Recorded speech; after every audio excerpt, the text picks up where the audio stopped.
ایک بہت مبارک رات آنے والی ہے، بہت برکت والی رات آنے والی ہے، جس کو اللہ نے قرآن میں بھی لیلت مبارک فرمایا ہے، اس کو برکت والی رات فرمایا ہے۔ قرآن مقدس جسے برکت والی رات کہتا ہے، اس رات کو ہم اپنے عرف میں شب برات کہتے ہیں۔ اور یہ رات کی برکت یہ ہے کہ یہ فرشتوں کی عیدوں میں سے ایک عید ہے۔ ہماری عیدیں دن میں ہوتی ہے، فرشتوں کی عید رات میں ہوتی ہے۔ جیسے اللہ تبارک و تعالیٰ نے ہمیں عید الفطر اور عید الاضحیٰ عطا فرمایا، ویسے اللہ نے فرشتوں کو بھی عید عطا کی۔ ایک عید شب برات ہے اور دوسری عید شب قدر ہے۔ اور یہ برکت والی رات یہ ہے کہ اس رات میں مومنوں کا رزق تقسیم ہوتا ہے، مومنوں کی عمر تقسیم ہوتی ہے، اس رات میں نعمتیں تقسیم ہوتی ہے، اس رات میں موت و حیات کے فیصلے ہوتے ہیں، اس رات میں شادی بیاہ کے فیصلے ہوتے ہیں، اس رات میں خیر و شر کے فیصلے ہوتے ہیں۔ یہ بہت مبارک رات ہے، اس لیے اس رات کو عبادت میں گزارنے کا حکم دیا گیا ہے۔ اور یہ مغفرت کی رات ہے، یہ بخشش کی رات ہے، یہ نجات کی رات ہے۔ اللہ کے سچے رسول صادق و مصدوق مصطفیٰ جان رحمت صلی اللہ علیہ وآلہ وسلم نے ارشاد فرمایا کہ بنو کلب کی بکریوں کے بالوں کی تعداد کے برابر اس میں اللہ تعالیٰ مومنوں کو بخش دیتا ہے۔ مطلب یہ ہے کہ سارے مسلمان بخش دیے جاتے ہیں، کوئی باقی نہیں رہتا۔ اللہ سب کی مغفرت کرتا ہے، سب کی بخشش کرتا ہے، مگر چند کم نصیب ایسے ہیں کہ اس رات میں بھی وہ بخشے نہیں جاتے جب تک کہ وہ توبہ نہ کریں، ان کی مغفرت نہیں ہوتی۔ اس لیے میں بس مختصر اسی پر گفتگو کروں گا کہ جو بخشے جاتے ہیں وہ تو سب ہیں، مگر جو بخشے نہیں جاتے وہ چند ہیں۔ اور وہ چند کون ہیں؟ آج ہمیں سوچنا ہے۔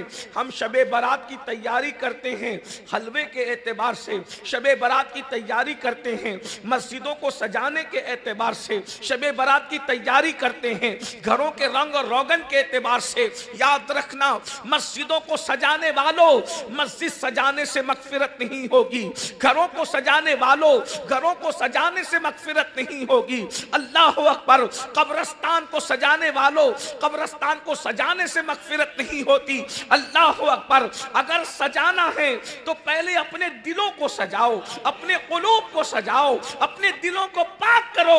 یاد رکھنا، کس کو نہیں بخشتا اللہ، شب برات میں کس کی مغفرت نہیں ہوتی۔ اور سن لو، جو شب برات میں بخشا نہیں گیا اس سے بڑا محروم کون ہے؟ جب وہ شب برات میں بخشا نہیں جائے گا تو پھر وہ کب بخشا جائے گا؟ اس کی بخشش کب ہوگی؟ اس لیے اس دن سے ڈرنا چاہیے کہ اللہ بخشش والوں کی فہرست سے ہمارا نام خارج کر دے۔ اور یہ بھی یاد رکھو، مغفرت بہت بڑی چیز ہے، بخشش بہت بڑی چیز ہے۔ جس کی بخشش ہو جاتی ہے اس کو ڈائریکٹ جنت ملتی ہے۔ کون بخشا نہیں جاتا؟ اس پر گفتگو کر لیتے ہیں۔ نمبر ایک، جو کم نصیب آج کی رات نہیں بخشا جاتا، یعنی شب برات نہیں بخشا جاتا، ان میں سے پہلے نمبر پر جو ہے، اللہ اکبر، وہ ماں باپ کا نافرمان ہے، جو ماں باپ کو اذیت پہنچاتا ہے، ماں باپ کے دل کو تکلیف پہنچاتا ہے، ماں باپ کو دکھی کرتا ہے۔ اب آپ سے میں پوچھنا چاہتا ہوں، صلاۃ و تسبیح پڑھی جا رہی ہے، صلاۃ و تسبیح پڑھی جا رہی ہے، قرآن پڑھا جا رہا ہے، نوافل پڑھی جا رہی ہے، بھائیو سب کرو۔ صلاۃ و تسبیح پڑھنا نفل ہے، شب برات میں قیام کرنا نفل ہے، مگر ماں باپ کے حقوق کو ادا کرنا یہ تو فرض ہے، ماں باپ کو خوش کرنا یہ تو فرض ہے۔ آپ اگر ماں باپ کو جھڑکیاں دیتے ہیں، ماں باپ کو اگر دکھی کرتے ہیں، ماں باپ کو اگر تکلیف دیتے ہیں، آپ کی بخشش نہیں ہے۔ شب برات میں آپ بخش، اور صرف شب برات نہیں، قیامت میں بھی بخشش نہیں ہے۔ جب تک ماں باپ خوش نہیں ہوتے، شہید کو بھی قیامت کے دن بخشا نہیں جائے گا۔ میں بہت بڑی بات کر رہا ہوں، حدیث پاک۔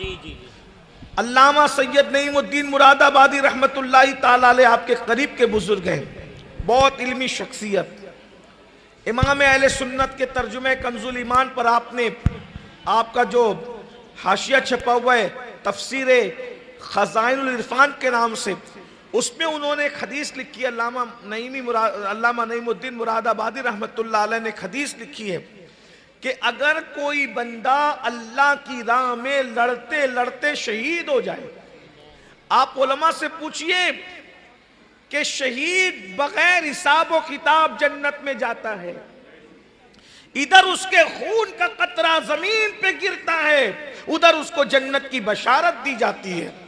یہ شہید کا مرتبہ ہے۔ شہید نے کتنے بھی گناہ کیے سب معاف ہو جاتے ہیں۔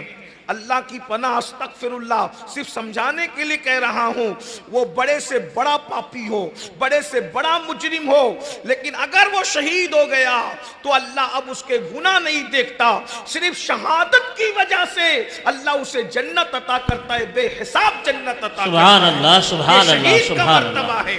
انبیاء کے بعد سب سے بڑا مرتبہ صدیقین کا ہے، اور صدیقین کے بعد سب سے بڑا مرتبہ شہید کا ہے، ولیوں سے بھی بڑا مرتبہ شہید کا ہے۔ ایک عام آدمی سمجھ لیے صحیح شہید کیا ہوتا ہے۔ ایک عام آدمی مثال کے طور پہ اس نے پوری زندگی کبھی دین سے قریب نہیں رہا، لیکن تھا مسلمان، مومن تھا، ایمان والا تھا، ساری زندگی کھیتوں میں کام کیا، نہ کچھ پتا نہ کچھ پتا، نہ تعلیم ہے، نہ علم ہے، نہ تقوی ہے، نہ پرہیزگاری ہے، سبزی بیچتا تھا، کھیتوں میں کام کرتا تھا، ٹھیلا ڈھکیلتا تھا، لیکن بس مومن تھا، اللہ کی راہ میں شہید ہو گیا۔ تو ولیوں سے بڑا مرتبہ شہادت کی وجہ سے اس کو ایک سیکنڈ میں نصیب ہوتا ہے، یہ شہید کا مرتبہ ہے۔ بلکہ آپ کو حیرت ہوگی رسول اللہ کے پاس کمی کس چیز کی ہے۔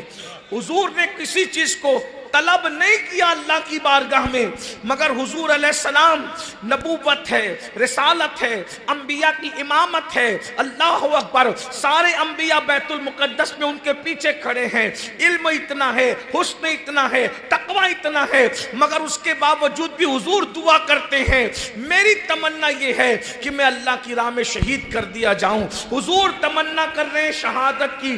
ذرا غور کریں، نبیوں کا امام شہادت کی تمنا کرتا ہے، یہ مقام شہادت ہے۔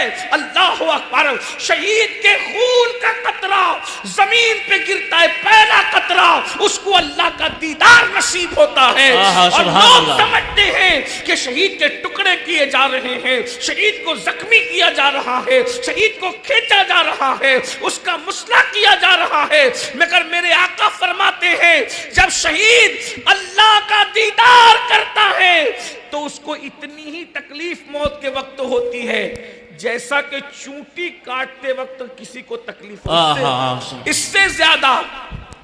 سے زیادہ شہید کو تکلیف نہیں ہوتی اتنا کہ چونٹی کاٹے۔ اسی لیے ہر بڑا بزرگ شہید ہونا چاہتا تھا۔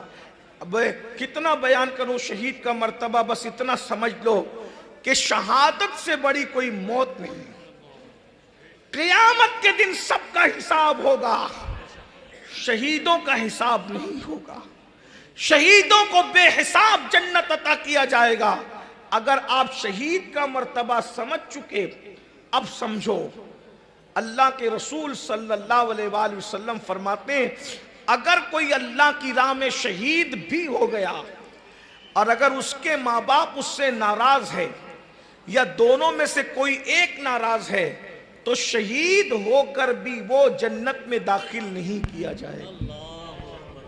شہید کو بھی جنت نہیں، وہ شہید نمازی نہیں تھا پھر بھی شہید ہونے کی وجہ سے جنت میں پہنچ گیا۔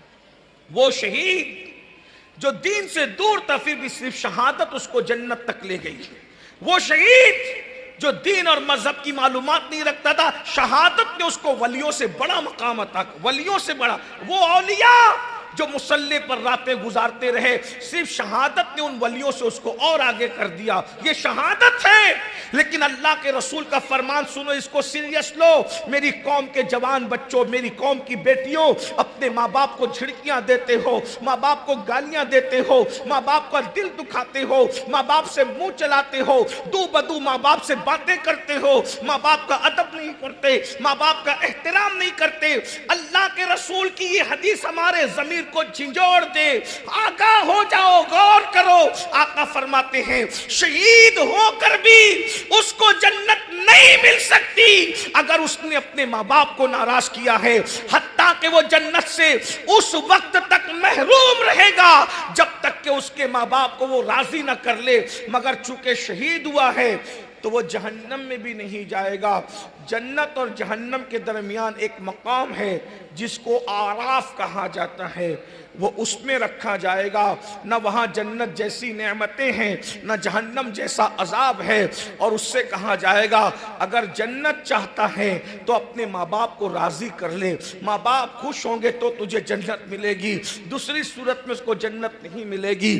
تو اب مجھے بتاؤ، شب برات میں حلوے کی تیاریاں کرنے والوں، مسجد کو سجانے کی تیاریاں کرنے والوں، اپنے لیے جنت کی تیاری کب کرو گے؟ اگر جنت میں جانا ہے تو شب برات آنے سے پہلے پہلے اپنے ماں باپ کو خوش کر لیجئے، اپنے ماں باپ کو راضی کر لیجئے۔ اور دوسرے نمبر پہ جو نہیں بخشا جائے گا، کسی مومن کے لیے اگر اس کے دل میں کینہ اور بغض ہے، اس کی بھی مغفرت نہیں ہوگی، اس کی بھی بخشش نہیں ہوگی۔ بس اسی پہ میں اپنی بات پوری کروں گا، آپ سب کی توجہ چاہتے ہوئے۔ ہم اپنے دلوں میں ذرا جھانکیں تو صحیح۔ ہم نے داڑیاں رکھ لی، ہم نے خوبصورت ٹوپیاں پہن لی، ہم نے سب اچھے سے اچھے لباس پہن لیے، ہم نمازی بن گئے، روزے دار بن گئے، لیکن کیا ہمارے دل کینے سے محفوظ ہے؟ چیک کیجیے۔ بڑی بڑی علم کی ڈگریاں لے لی ہم نے، لیکن ہمارے دل ایک دوسرے کے لیے صاف ہیں۔ ہم ڈاکٹر ہیں، ٹیچر ہیں، انجینئر ہیں، خطیب ہیں، علم والے ہیں، دل صاف نہیں ایک دوسرے کے لیے۔ اور اللہ کے رسول علیہ السلام فرماتے ہیں کہ جس کا دل کسی مومن کے لیے کینے سے بھرا ہے، اس کے سجدے اس کے سر کے اوپر نہیں جاتے، اس کی دعائیں اس کے سر کے اوپر نہیں جاتی، اس کی عبادت اس کے سر کے اوپر نہیں جاتی۔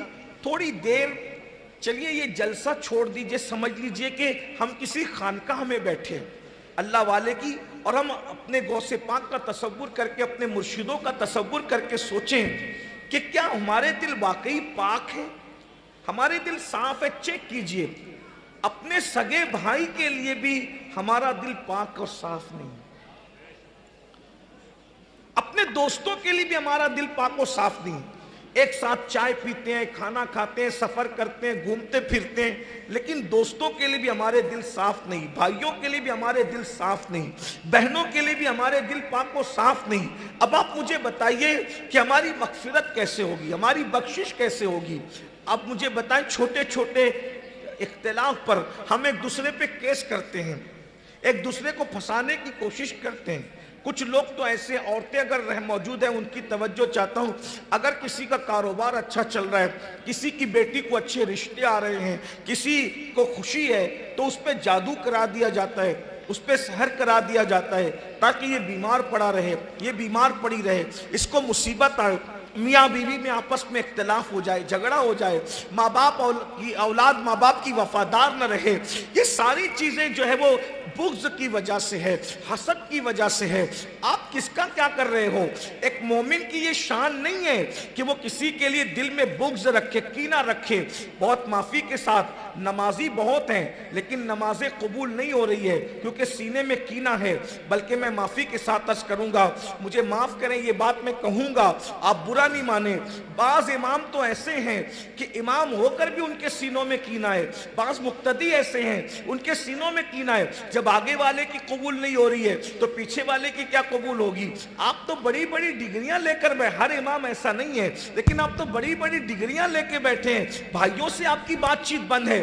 اگر کوئی مومن 3 دن تک کسی سے بات بند کرتا ہے تو 3 دن کے بعد اگر وہ سلام کلام نہیں کرے، بات چیت نہ کرے، اس کی کوئی نماز قبول نہیں، اس کا کوئی روزہ قبول نہیں، اس کی کوئی عبادت قبول نہیں۔ آپ کہتے ہو مولانا ہم دعا کرتے ہیں، ہماری دعا قبول کیوں نہیں ہوتی؟ رسول اللہ تو پہلے فرما چکے، مسجد جانے سے پہلے آپ وضو کرتے ہو، غسل کرتے ہو، او منہ دھونے والو، بدن دھونے والو، پہلے دل تو دھونے کی کوشش کرو۔ جس کا بدن ناپاک ہے، جب اس کی نماز قبول نہیں ہوتی تو جس کا دل ناپاک ہے اس کی نماز کیسے قبول ہو سکتی ہے؟ دلوں کے اندر آپ نے حسد کا سور بٹھا رکھا ہے، بغض کا کتا بٹھا رکھا ہے۔ ارے جب بغل میں کتا اور سور لے کر مسجد میں نہیں جا سکتے تو اس دل کے اندر بغض و حسد کا کتا اور سور لے کر مسجد میں کیسے جا رہے ہو؟ تم سے بڑا بے وفا کون ہے؟ میرے بھائیوں، اگر چاہتے ہو کہ سچے مومن کی حیثیت سے زندگی گزارو اور تمہاری بخشش ہو تو پہلے اپنے من کو پاک کرو، اپنے دل کو پاک کرو۔ قرآن کہتا ہے قد افلح من تزکا وذکر اسم ربہ فصلی۔ لوگ نماز کی اور ذکر الہی کی رٹ لگا رہے ہیں، کہتے ہیں نماز پڑھو نماز پڑھو نماز پڑھو۔ ادھر ہو رہا ہے بھئی ذکر کرو، اللہ کا ذکر کرو، تو تم اللہ کا ذکر کرو گے اللہ تمہارا ذکر کرے گا۔ میں نے کہا ذکر اور نماز سے پہلے اللہ نے کیا کہا وہ دیکھو۔ اللہ نے پہلے نمبر پہ کیا ہے؟ نماز سے پہلے کیا ہے؟ ذکر سے پہلے کیا ہے؟ تو قرآن کہتا ہے، قرآن کہہ رہا ہے، ملا کی بات نہیں کر رہا ہوں، اللہ کی بات کر رہا ہوں۔ اللہ کیا کہہ رہا ہے؟ قد افلح من تزکا۔ ذکر سے پہلے اور نماز سے پہلے اپنا دل پاک کرو، اپنا دل پاک کرو۔ ہمارے دل پاک نہیں ہے۔ لوگ کہتے ہیں آج مسلمان تباہ ہو رہا ہے، برباد ہو رہا ہے، رسوا ہو رہا ہے، کیوں؟ دل پاک نہیں، دلوں پہ ہم نے محنت نہیں۔ یہ جو صوفیاء کرام پہلے دلوں پہ محنت کرتے تھے، مرید ہونے کا مقصد کیا؟ دل پاک کرنا۔ درود پڑھنے کا مقصد کیا؟ دل پاک کرنا۔ ذکر کرنے کا مقصد کیا؟ دل پاک کرنا۔ آج دل پاک نہیں ہے۔ میں آپ کو دل پاک کی برکت بتاؤں، سبحان اللہ کیا بات ہے۔ دل پاک و صاف، بغض نکال دو۔ کسی مسلمان کے لیے ہمارے دل میں کینہ نہیں رہنا چاہیے۔ اگر آپ اللہ کے نیک بندے بننا چاہتے ہیں دل پاک کیجیے۔ کسی کے لیے دیکھیے کیوں بغض رکھیں بھائی؟ جیسے مثال کے یہ سید صاحب بیٹھے، اس سید صاحب کو اللہ ترقی دے رہا ہے۔ اگر کوئی صاحب سوچے کہ ان کی ترقی رک جائے تو آپ مجھے بتائیں کہ کیا ہمارے سوچنے سے ان کی ترقی اللہ روک دے گا؟ بتائیے۔ اگر میں کسی کا برا چاہوں کہ اس کی روزی ختم ہو جائے تو میرے چاہنے سے کیا اللہ روزی ختم کرے گا؟ نہیں کرے۔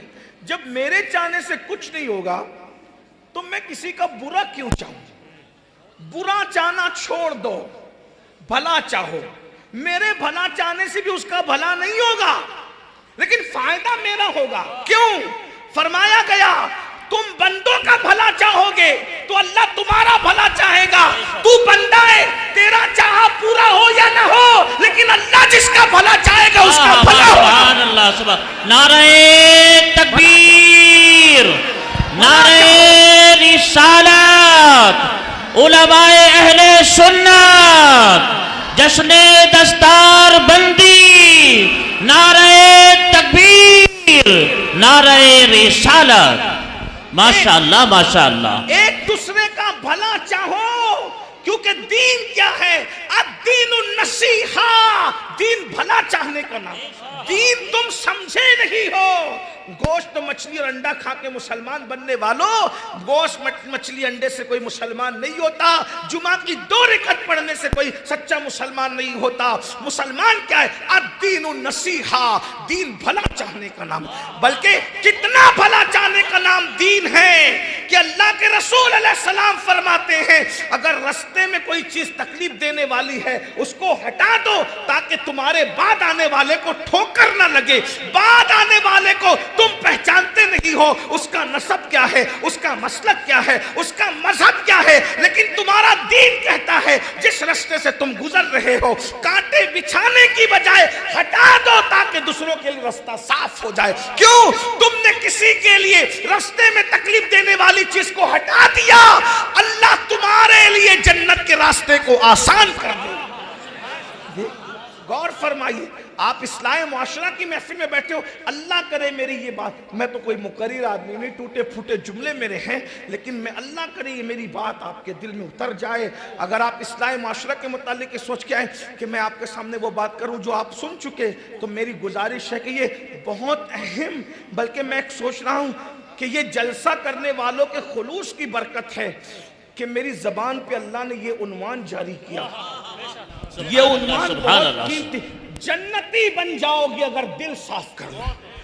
اللہ کا ولی بننے کے لیے غاروں میں بیٹھ کر حق ہو کرنا ضروری نہیں ہے، اللہ کا ولی بننے کے لیے دل صاف کرنا ضروری ہے۔ دل صاف کرو۔ آج ہمارے دل صاف نہیں۔ کسی کی شادی ہوتی ہے تو ہم تمنا کرتے کہ بارش آ جائے تو اس کا پروگرام خراب ہو جائے، بلکہ کسی کا جلسہ ہوتا ہے تو بھی ہم تمنا کرتے کہ وہ پبلک نہ پہنچے تو اس کا جلسہ خراب. ارے تو کیسا عاشق رسول ہے بتا, اور تو جھوٹا منافق ہے کہ تو نبی کی محفل کو خراب کرنا چاہ رہے ہو. نبی کی یہاں کسی نے ایسا کیا نہیں ہے, لیکن میں ایک جنرل بات کر رہا ہوں. ارے میرے یار کا ذکر دشمن بھی کرے تو مجھے جھومنا چاہیے. ارے میرا دشمن ہے لیکن میرے یار کا ذکر تو کر رہا ہے, میرے محبوب کا تو ذکر کر رہا ہے. میرے بھائی دل صاف کر کے دیکھو. ایک بات بتاؤں, یہ جو ہارٹ اٹیک کی بیماریاں ہیں, یعنی آپ لوگ کبھی کوئی نا بہت غلط مطلب لیتے ہو. ہر ہارٹ اٹیک کا مریض جو وہ گندے دن والا نہیں ہوتا, لیکن میں آپ کو بتا رہا ہوں ہمیشہ حکم و اکثریت پہ لگتا ہے, چند لوگ اس سے باہر ہوتے خارج ہوتے ہیں. ہاں, یہ جو ہارٹ اٹیک کی بیماریاں ذرا چیک کرو تو کتنے سال سے, کیا 100 سال پہلے 200 سال پہلے لوگوں کو اتنے اٹیک آتے تھے کیا؟ وجہ وہ لوگ ان پڑھ تھے, جاہل تھے, دین دھرم کی بہت معلومات نہیں تھی, مگر وہ صاف دل لوگ تھے. اپنے پرانے بڈھوں کو, دادا پر داداؤں کو اٹھا کر کے ان کی زندگی دیکھو, وہ صاف دل لوگ, وہ کسی کا برا نہیں چاہتے تھے. ہم سے علم ان کے پاس کم رہا ہو اگرچہ, ان کے پاس علم, لیکن ان کے دل صاف, ان کی تربیت صحیح تھی. آج ہمارے پاس علم ہے, نمازیں ہیں, وظائف خوب کر رہے ہیں, وظائف کی کوئی برکت نہیں مل رہی. کیوں؟ کیونکہ دل صاف ہے. پہلے دل صاف ہونا چاہیے. اور دل میں بغض اور کینہ رکھنے سے ہم کسی کو نقصان نہیں پہنچا سکتے, ہم اپنے آپ کو نقصان پہنچا. یعنی یہ جو دل کی بیماری نا, ہارٹ اٹیک ہم کو ہو رہا ہے, یا اور بھی بیماریاں ہم کو ہو رہی ہے, بلڈ پریشر ہو رہا ہے, اس میں کہیں نہ کہیں ہم لوگوں کا برا سوچتے ہیں, ہم لوگوں کے لیے بغض کینہ رکھتے ہیں, اس لیے یہ سب بیماریاں ہیں. اگر آپ اپنا دل صاف رکھو سب کے لیے, آپ کو کوئی بیماری نہیں لگے گی انشاءاللہ. یہ سب بیماریاں, یہ جو سب بیماریاں ہیں, یہ کہیں نہ کہیں دل میں بغض اور کینے کی وجہ سے ہے. کیونکہ ہم دیکھیے, ہمارے دل میں کسی کے لیے بغض اور کینہ ہے تو ہم اسی کے بارے میں سوچتے رہتے ہیں. اور ڈاکٹروں سے پوچھو, جو ماہر ڈاکٹر ہیں, وہ کہتے ہیں سوچنے سے بڑی کوئی بیماری ہو ہی نہیں سکتی. ساری بیماریوں کی وجہ یہ سوچنا ہے. جب آپ دوسروں کے بارے میں سوچنا ہی چھوڑ دو گے, بھئی جب آپ کے دل و دماغ میں کوئی رہے گا ہی نہیں, میرا کوئی دشمنی نہیں ہے, جب کوئی دشمنی نہیں ہے تو میں اس کے بارے میں نیگیٹو نہیں سوچوں گا. اگر سب میرے محبوب ہے تو میں اس کے بارے میں پوزیٹیو سوچوں گا, مثبت سوچوں گا. تو جب مثبت سوچوں گا تو میری صحت پہ کوئی منفی اثر, نیگیٹو اثر نہیں پڑے گا. تو اچھے اور خوش رہنے کا سب سے بڑا نسخہ یہ ہے کہ آپ اپنے دل و دماغ سے سب کی دشمنی نکال دو. کوئی آپ کا دشمن نہیں ہے. اب آپ سوچیں گے بھائی میں نے تو نکال دیا, لوگ میرے بارے میں دشمنی کرتے, میں نے کہا ان کا میٹر وہ جانے, تم اپنا دیکھو. وجہ, تم دوسروں کا بھلا چاہو گے تو اللہ ان کے دلوں سے بھی تمہاری دشمنی کو نکال دے گا. اپنے دل کو پاک کرو, دنیا تم سے محبت کرنے پہ مجبور ہو جائے گی. وجہ ایک دم صاف سیدھی بات ہے. حضرت عمر کے ہاتھ میں پتھر ہے, رسول اللہ کے لبوں پر دعا ہے. عمر کے ہاتھ میں تلوار ہے, رسول اللہ کے لبوں پہ دعا ہے. عمر نفرت کر رہے ہیں, رسول اللہ محبت کر رہے ہیں. آپ نے دیکھا تلوار لانے والا جو قتل کرنے چلا تھا وہ ہار گیا, اور دعائیں کرنے والا, محبت کرنے والا جیت گیا. تلوار لانے والا غلام بن گیا, دعا کرنے والے کو آقا ماننے پہ مجبور ہو. سبحان اللہ. نعرہ تکبیر, نعرہ رسالت. علماء اہل سنت حضرت سید امین القادری صاحب قبلہ, نعرہ تکبیر, نعرہ رسالت. جب بھی نفرتوں کی اور محبتوں کی جنگ ہوتی ہے, نفرتیں ہار جاتی ہے, محبتیں جیت جاتی ہیں. کوئی ہمیں گالی دے ہم نہ دیں, کھانے سے پہلے نمک چکنا سنت ہے, پگڑی امامہ باندھنا سنت ہے, تو گالی سن کر دعا دینا یہ بھی تو سنت ہے. اس سنت پر ہم قبول لوگ یہ بزدلی ہے. میں ایک بات بتاؤں, لوگ یہ بزدل, میں نے کہا اللہ کو راضی کرنے کے لیے بزدل بننا اچھا ہے. ہمیں وہ بہادری نہیں چاہیے جو اللہ کو ناراض کر کے ملے. ٹھیک ہے, کوئی بزدل کہتا ہے تو کہتا رہے. ایک بات یاد رکھنا, اگر گالی سن کر تم نے صبر کر لیا تو بدلہ اللہ لے گا. ہاں, میں سزا دوں گا اپنی طاقت کے مطابق، اللہ سزا دے گا اپنی شان کے مطابق۔ یہ بات یاد رکھنا۔ آپ کیا سمجھتے ہو؟ اللہ اللہ ہے۔ وہ مسلمان بنو جو رسول اللہ بنانے آئے تھے۔ تو چلیے میں جلدی سے وہ حدیث پڑھوں جس کا میں نے ذکر کیا کہ دل سے بغض نکالنے کی برکت کیا ہے۔ نمبر 1، اللہ کے رسول علیہ السلام حضرت انس بن مالک سے کہتے ہیں، اللہ کی شان، مدرسے کا نام بھی انس بن مالک، اللہ سبحان اللہ سبحان اب اللہ۔ جو ذکر آ رہا ہے وہ بھی انس بن مالک، انہی کے نام پہ۔ یہ انس بن مالک کون ہے؟ یہ وہ خوش نصیب ہستی ہے جن کو بچپنے سے رسول اللہ کی صحبت نصیب ہو گئی تھی۔ سبحان اللہ سبحان اللہ، ننھے سے بچے تھے، باپ کا انتقال ہو گیا، ماں نے جب دوسرا نکاح کر لیا تو ان کو رسول اللہ کی خدمت میں رکھا، اور یہ بچپنے سے حضور کی خدمت، حضور کے خادم تھے یہ انس بن مالک۔ ہمیں تو اپنے بزرگوں کے بارے میں بھی کچھ پتہ نہیں، کچھ نہیں معلوم ہے۔ ہم نے چند لوگوں کو اتنا اپنے وجود پہ سوار کر لیا ہے کہ ہم ان کے علاوہ دوسروں سے کچھ تعارف کرنا ہی نہیں چاہتے۔ اور کن لوگوں کو سوار کیا ہے تھوڑا برا نہیں ماننا، سچی بات یہ ہے۔ ہاں، کرکٹر دماغ پہ سوار ہے، ہیرو دماغ پہ سوار ہے، نچنیا دماغ پہ سوار ہے، اور ہم اپنے بزرگوں سے دور ہو گئے، ہے نا؟ دولت کا بھوت سوار ہے، گناہوں کا بھوت سوار ہے۔ یہ ہستیاں ہیں جن کے نام لینے سے خدا کو پیار آتا ہے ہم پہ، جن کا ذکر کرنے سے خدا کی رحمتوں کا نزول ہوتا ہے، جن کا نام لینے کی برکت سے ہمارے گناہ معاف ہوتے ہیں۔ یہ حضور کے صحابہ ہیں۔ اور حضرت انس بن مالک تو وہ ہیں جن کو رسول اللہ کے گھر میں انٹری تھی، گھر میں اندر جاتے تھے، بچے تھے نا، ننھے سے بچے تھے، حضور نے ان کو بچوں کی طرح رکھا تھا۔ ان کے گھر میں بھی جاتے تھے، ان کی شہزادیوں کے گھر میں بھی جاتے تھے۔ پردے کا حکم نہیں آیا تھا۔ ایک دن حضرت انس بن مالک کو رسول اللہ نے فرمایا کہ جاؤ عثمان اور رقیہ کے گھر یہ سامان، رقیہ سرکار رقیہ حضور کی شہزادی ہے، سیدہ فاطمہ کی بڑی بہن ہے، حضرت عثمان غنی کے نکاح میں تھی، کل لے جاؤ اس سامان پہنچاؤ۔ یہ سامان پہنچانے گئے تو دیر سے آئے، توجہ کرنا، انس بن مالک ان کا نام رکھا، ماشاءاللہ آپ کے ماشاءاللہ۔ ادارے کا نام انس بن مالک ہے، انس بن مالک دیر سے آئے۔ جب دیر سے آئے تو رسول اللہ نے فرمایا تم دیر سے آئے۔ آقا کبھی ڈانٹتے نہیں تھے کسی کو۔ حضرت انس بن مالک کہتے ہیں اللہ کی عزت کی قسم میں بچہ تھا، حضور نے کبھی کسی خادم کو، کسی غلام کو، کسی بیوی کو، کبھی کسی کو نہیں ڈانٹا، اپنی ذات کے لیے کسی کو نہیں ڈانٹا۔ حضور علیہ السلام نے فرمایا انس تم دیر سے آئے؟ عرض کرتے یا رسول اللہ ہاں۔ کیوں دیر ہوئی انس؟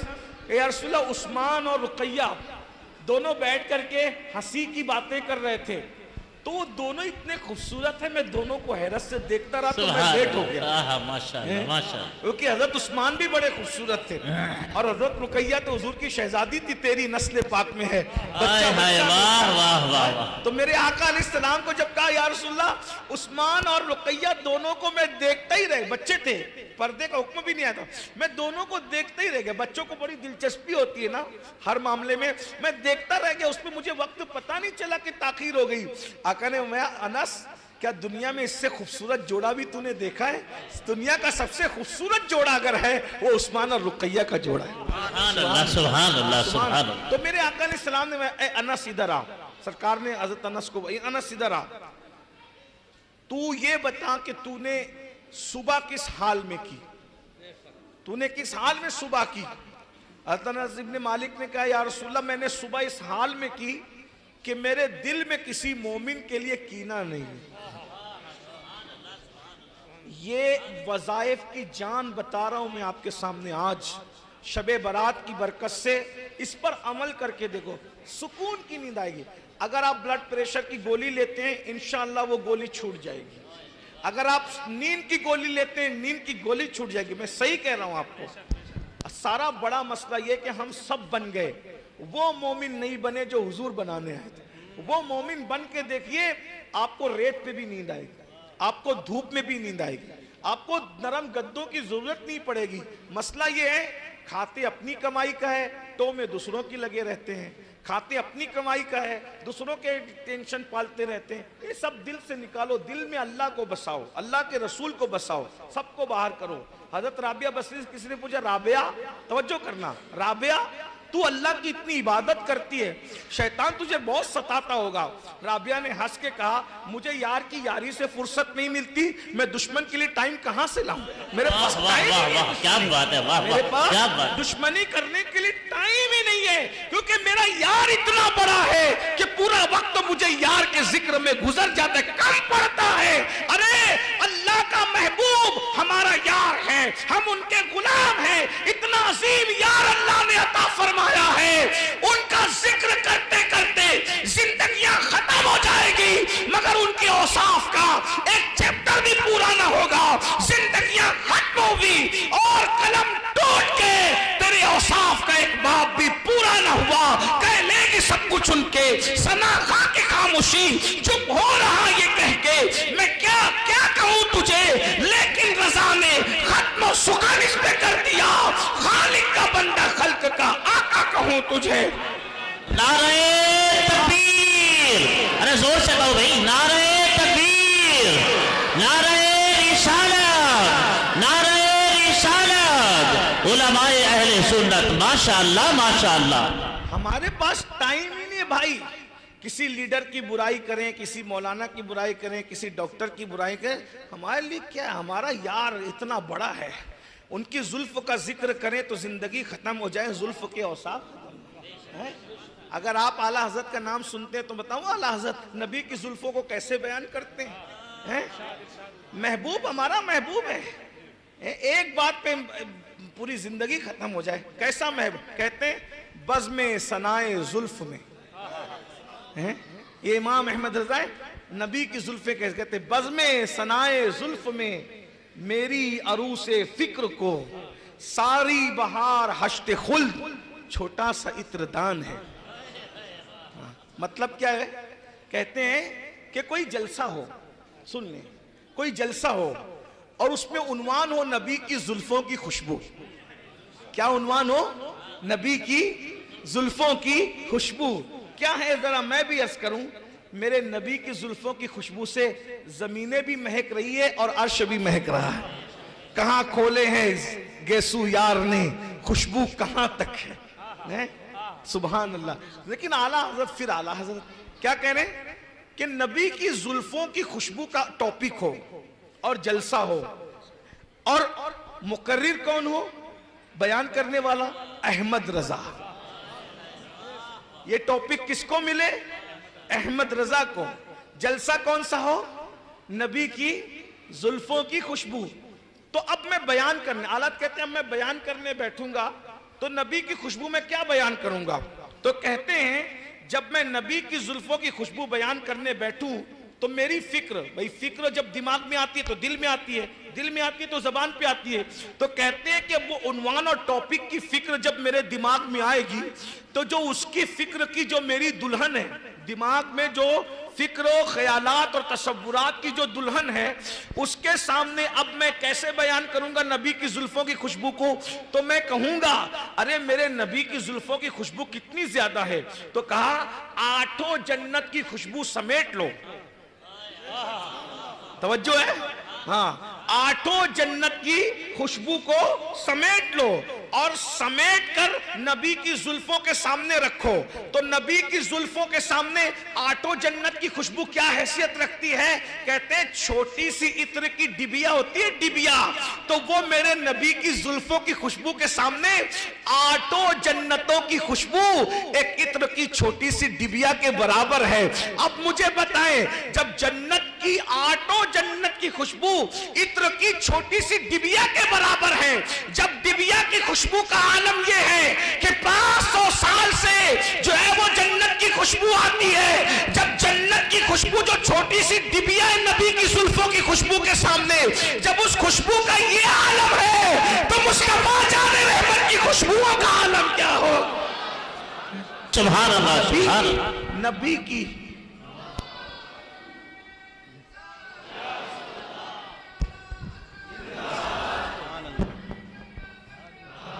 بزم ثنائے زلف میں, شعر سننے, بزم ثنائے زلف میں میری عروس فکر کو ساری بہار حشت خلد چھوٹا سا عطردان ہے.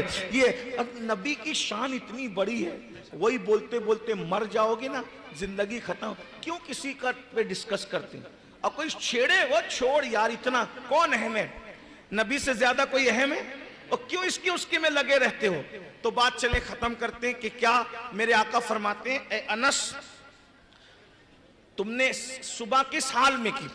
اس کی یا رسول اللہ اس حال میں کی کہ میرے دل میں کسی مومن کے لیے کینہ نہیں ہے. تو میرے آقا علیہ السلام فرماتے اے انس غور سے سن، اب توجہ، غور سے سن، یہ میری سنت ہے. ہم حضور کی سنتوں کی بہت بات کرتے ہیں، اب سننا.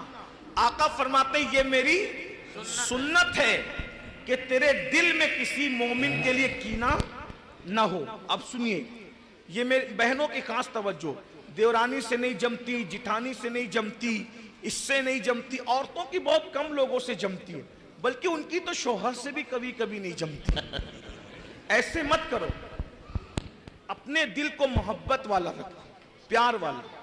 یاد رکھنا، آپ کہتی ہیں میں محبت کروں گی تو میری سانس لڑتی ہے. میں نے کہا غلط، تم محبت کرو، ایک نہ ایک دن تمہارے دشمن تم سے محبت کرنے پہ مجبور ہو جائے. یہ اس فلسفے پر عمل کر کے تو دیکھو نا. اس فلسفے، کانٹے کے مقابلے میں کبھی کانٹے مت بچھاؤ، پوری دنیا کانٹوں سے بھر جائے. کاٹنے کی بات مت کرو، جوڑنے کی بات کرو. بابا فرید الدین گنج شکر کے پاس ان کا کوئی مرید قینچی لے کر آیا، مرشد یہ تحفہ قبول کرے. بولے بیٹا تجھے قینچی بنانا آتی، سوئی بنانا نہیں آتی؟ ہم صوفی لوگ ہیں، اللہ والے لوگ ہیں، ہمارے پاس قینچی نہ لایا کرو، سوئی دھاگا لایا کرو، کیونکہ قینچی ایک کو دو کر دیتی ہے اور سوئی دھاگا دو کو ایک کر دیتا ہے. ہم ایک کو دو کرنے والے نہیں ہیں، دو کو ایک کرنے والے. نبی ملانے آئے تھے اور ہم نفرتیں بانٹتے ہیں، بھائی بھائی میں نفرت، بہن بھائی میں نفرت. یہ سب اچھی چیز نہیں، تمہاری باتیں بھی قبول نہیں ہیں. تو آقا نے کیا فرمایا اے انس یہ میری سنت ہے کہ کسی مومن کے لیے تیرے دل میں کینہ نہ ہو. اب کیا فرماتے ہیں؟ اب آقا جو میری اس سنت پر عمل کرے گا، کتنا بڑا انعام. آقا فرماتے جو میری اس سنت پر عمل کرے گا میں ہاتھ پکڑ کر جنت میں اس کو اپنے ساتھ لے جاؤں گا. سبحان اللہ سبحان اللہ، ماشاءاللہ ماشاءاللہ. اگر نبی کے ساتھ جنت میں جانا ہے، اپنے سینے کو کینے سے پاک کرنے کا طریقہ، اگر دل چاہے نا کہ سید صاحب کی برائی کرنے کا تو نفس کو سزا دو. سید صاحب، علامہ صاحب، امام صاحب، نفس کو سزا دو. نہیں، اب ان کی تعریف شروع کر دو. جا چلتا رہے، کچلتا رہے. دل چاہے نا بھائی سے نفرت کرنے کا، اس کو گالی دینے کا، تو بھائی کو گھر میں دعوت دے دو، بلاؤ، چلا بیٹھ کے کھاتے ہیں. وہ منہ ادھر ادھر کرے نا، ادھر ادھر منہ کرے، اس کو بولے بھائی تو میرا بھائی ہے، ادھر آ، چھوٹا بھی ہے نا تو میں تجھے روٹنا حضور کی عادت نہیں ہے، منانا حضور کی عادت. ہاں، روٹنے کا سبب تو تم جانو، ہم تو مصروف ہیں منانے. تم اللہ کے بندوں کو منا لو، اللہ تم سے راضی ہو جائے. یاد رکھیے، کوئی بھی روٹے خود سے چلے جاؤ، بیٹھ کے بات کرو، نفرتیں مت پھیلاؤ، محبتیں. تم کسی کے پاس چل کے جاؤ گے صلح کے لیے، اللہ کی رحمتیں تمہارے پاس چل کے آئی. گھمنڈ مت کرو، میں پٹھان کا بیٹا ہوں، میں مغل کا بیٹا ہوں، میں اس کا کچھ نہیں. یار کچھ نہیں ہے. قبر میں ہڈیاں بھی، خان صاحب کی بھی ہڈیاں پگھل جاتی ہے، مغل صاحب کی بھی ہڈیاں پگھل جاتی ہیں، انصاری صاحب کی بھی ہڈیاں پگھل جاتی ہے، رنگریز کی بھی ہڈیاں. صرف قبر میں محفوظ وہ رہتا ہے جو اللہ کو راضی کرتا ہے. ماشاءاللہ کسی سبحان کا اللہ. بیٹا ہو، ورنہ آپ کسی کے بھی تاج محل میں بھی اگر کوئی دفن ہے اور خدا کو راضی نہ کر سکا، ہڈیاں پگھل جائے گی. اور اگر کوئی کچرے کی کنڈی کے پاس دفن ہے اور خدا کو راضی کر لیا ہے تو اس کے کفن کو بھی مٹی کبھی خراب نہیں کر سکتی. کفن پہ ایک جملہ دل پہ لکھ لے، جن کے دل صاف ہوتے ہیں ان کے کفن پر بھی کبھی مٹی کے دھبے نہیں لگتے.